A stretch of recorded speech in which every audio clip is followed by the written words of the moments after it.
Nabalisa si Leonor sa naging reaksyon ni Erin sa pagtatapat na ginawa ni Diego. Naging malungkutin ng lalaki at napadalas ang pag-inom nito ng alak. Hindi ko alam kung tama ang ginawa mo sa anak natin. Maktol ng babae kay Diego. Iniligtas mo sa pagdurusa ang anak niyo ni Marian. Pero isinakripisyo mo ang damdamin ni Erin. Naipaliwanag ko na sa'yo kung bakit, Leonor. Akala mo ba hindi masakit sa akin ang ginawa ko kay Erin? Pero kinakailangan, bago maging huli ang lahat. Inubos ni Erin ang panahon sa pag-iisip kung paano siya makakakala sa relasyon nila ni Alexa na hindi masasaktan ng babae. Mahal na mahal niya ito. Pero sa sitwasyon ngayon, kailangan layuan niya ang babae. Dahil kapatid niya pala ito sa ama. Bagay na halos hindi matanggap ni Erin. Ilang beses nang nag-text dito si Alexa at hinihiling ng dalagang magkita sila. Pero nag-iisip pa ng dahilan ng binata kung ano ang dapat niyang sabihin para magalit dito ang babae.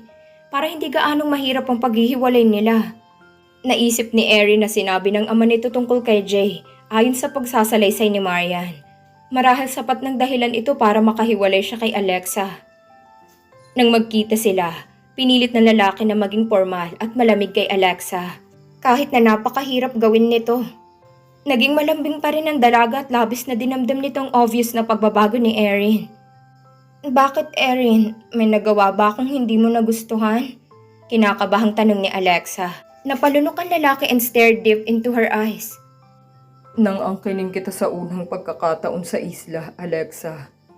Alam kong hindi ka na inosente. May nakauna na sa akin sa'yo, hindi ba? Namutla ang dalaga. Mahalaga ba sa'yo ito? Ang mahalaga ay hindi ka nagtapat sa akin tungkol sa nakaraan mo sa piling ni Jay Costa. Siyang napagkalooban mo ng iyong kainosentehan, hindi ba? Niyugyug ni Erin ang mga balikat ni Alexa. Ano ba? Nasasaktan ako, Erin. Sabihin mo sa akin, Alexa. Oo, si Jay Costa nga nauna sa akin. Pero kung talagang mahal mo ako, hindi magiging problema ito. Mangiyak-ngiyak si Alexa. Mahal mo ko, hindi ba Erin? Umiling ang binata. I'm sorry. Akala kong matatanggap ko na second hand na ang babaeng minahal ko. Bagay na hindi ko kaya, Alexa. Naging ambisyon ko talagang inosenteng magiging kabiyak ko sa buhay. Hindi mo naisip yan ang paulit-ulit na may nangyari sa ating dalawa? Sarcastic ang wika ni Alexa. Obvious na naging maligaya ka, Erin. Huwag mong sabihin isang pagpapanggap lamang ang lahat. Pero pagkatapos ng naganap sa atin, ay nalaman kong wala na akong pagtingin sa'yo, Alexa. Ayoko namang patuloy pa kitang lilinlangin. Makabubuting ngayon pa man ay tapusin na natin ang lahat. Yumuko ang dalaga. Laylay ang mga balikat nito. Alam niyang talo na siya. Hindi ko maaaring ipagpilitan ang sarili ko sa'yo, Erin. Malungkot na wika nito. Kahit na gaano man kita kamahal, ipagdasal mo na lamang na sana'y matutuhan kitang kalimutan. Tumingkayad ito at ginawa rin ang halik ang mga labi ng binata. His lips were cold as his heart, and the cruel words she said to him. Goodbye, Erin. Sana'y makita mo ang babaeng maipagmamalaki mo. Goodbye, Alexa. Bahagyanan lumabas ang tinig ni Erin. Nang lumakad palayo ang dalaga, gusto nitong habulin ito at sabihing mahal na mahal niya ito. Na isang pagkukunwari lamang ang lahat dahil kapatid niya ito kay Diego. Iisang ama nila. Baka hindi gaanong masakit ito para sa dalaga. Pero nakapangako siya sa kanyang ama na hindi lalabas ang lihim ng pagkatao ni Alexa. Kahit na anong mangyari. Nang mawala na sa mga paningin ni Erin ang babaeng minamahal, daig pa niyang namatay na rin. Parang ayaw nang tumibok ang kanyang puso. Gabi na nang dumating si Alexa sa bahay ng Auntie Marian niya. May naghatid sa kanyang isang lalaki.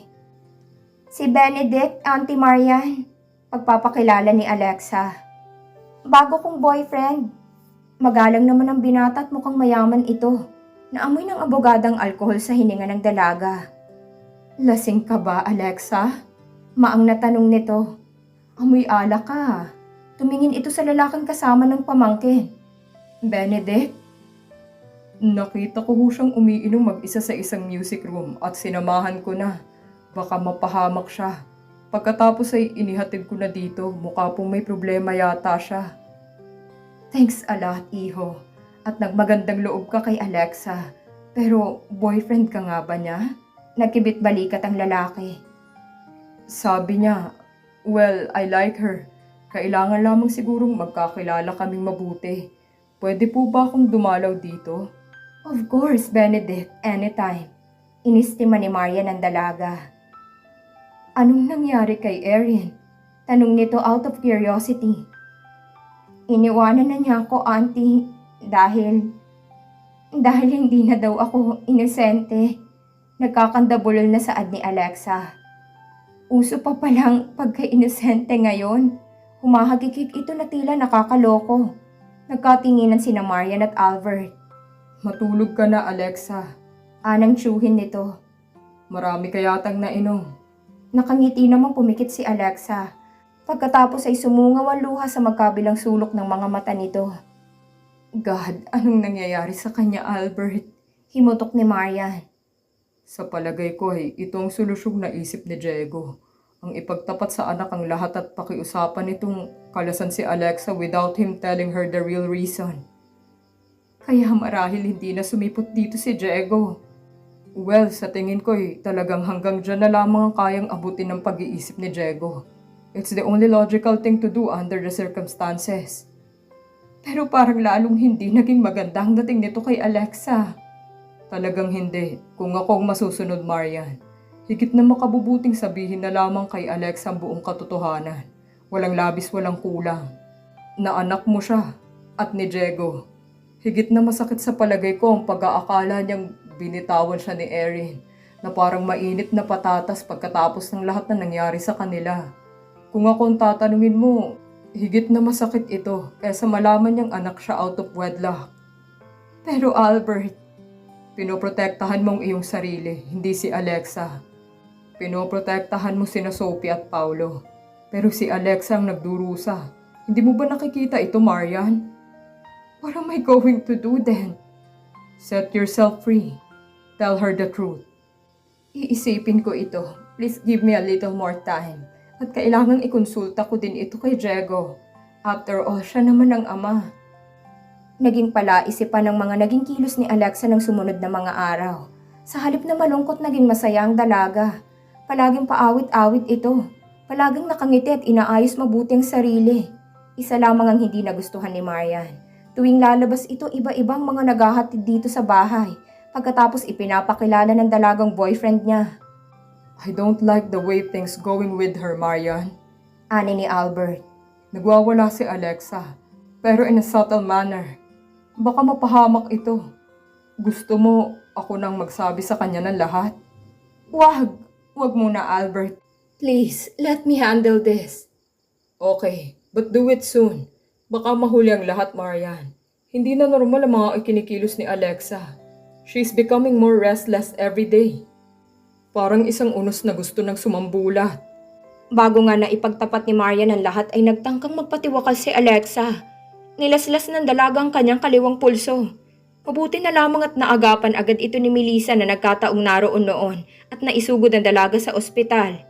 Doon sa kanyang pagdedeliryo, tinatawag-tawag ni Alexa ang pangalan ni Erin. Si Erin na ngayon ay isang total wreck na palakad-lakad sa dalampasigan ng Isla del Cielo na tila wala sa sariling bait. Palaging nakatingin ito sa malayo, palaging umiinom ng alak. Nahulog na ang dating malusog na katawan nito. God, ito ba ang parusa mo sa naging pagkakasala namin ni Marian?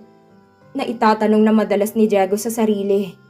Higit sa lahat ay labis ding nahihirapan ang kalooban ni Leonor. Magkahalong guilt at lungkot ang nadarama ng babae. Hanggang sa hindi na ito nakatiis. Isang araw na nagpunta sa Puerto Princesa si Diego. Dali-daling gumawa ito ng 2 sulat. Isa para kay Diego na nagsasaad ng mga sumusunod. Mahal kong Diego, ako ang dapat nasisihin sa lahat ng mga hindi magandang nangyayari ngayong kina Erin at Alexa. Hindi sila magkapatid sa ama dahil hindi ikaw ang ama ni Erin. 3 buwan ko na itong ipinagbubuntis ng matagpuan ka namin sa laot ng tatay. Nang alukin mo ako ng kasal at kasalukuyang may amnesia ka pa. Sinabi kong nabuntis mo ko. Nang isinilang ko si Erin. Buo ang paniwala mong ikaw ang tunay na ama nito. Hindi ko makuhang sabihin sa iyong katotohanan sa pangambang iiwan mo ako. Mahal na mahal kita, Diego. Patawarin mo sana ako. Paalam, Leonor. Ang sulat na ipinadala ni Leonor kay Marian ay ganito din ang inilalaman. Nilinaw nito na walang blood relationship whatsoever sina Erin at Alexa. Nasa critical condition pa din si Alexa na matanggap ni Diego at Marian ang nasabing sulat. Nang malaman ni Erin ang nangyari kay Alexa, agad itong sumugod sa ospital. Iniisip niyang bahala na kung patayin siya doon ng mga kamag-anakan ng dalaga. Mahal niya si Alexa at nakahanda siyang mamatay para dito. Alexa, Bulong niya sa dalaga na naroon, nagkamalay na. si Erin ito. Naririto na ako para panindigan ang pagmamahal ko sa'yo. Erin, mahinang-mahina ang tinig ni Alexa. Hindi na kita iiwan pa, Alexa. Ano man ang mangyari. Paggaling mo ay aalis tayong dalawa. Lalayo tayo, mahal ko. Hindi naman siguro magagalit ang Diyos sa atin dahil pabor ito sa tapat na pagmamahal. Mahal kita, Erin. Bakit mo ginawa ito, Alexa? Buntis ako, Erin. At kung wala din lamang kay kilalaning ama ang dinadala ko, mabuti pang sabay na lamang kaming mamatay. Umikbi si Alexa at napalapit dito ang nurse. Mr. Villana, kailangan na kayong lumabas muna. Makakasama sa pasyenteng matensyon. Laylay ang mga balikat na lumabas ng kwarto si Erin.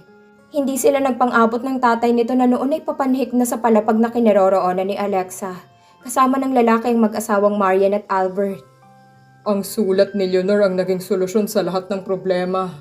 Ani ni Diego. Sayang at hindi niya agad na ipagtapat ang lihim ng pagkatao ni Erin. Hindi mo naman ito masisisi. Ani ni Albert. Mahal ka nito at natural lamang na ayaw nitong mawala ka sa buhay nito.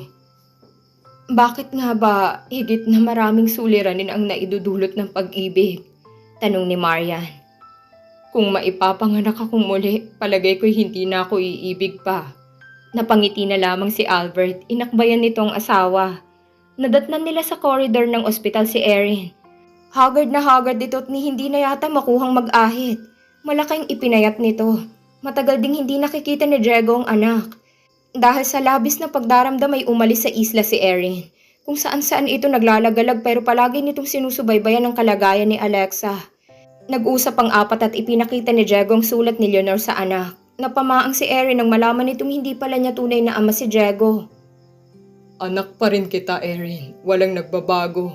Niyakap ni Diego ang binata. Pagkatapos ng dalaw na ito, tulungan mo akong hanapin ang iyong ina.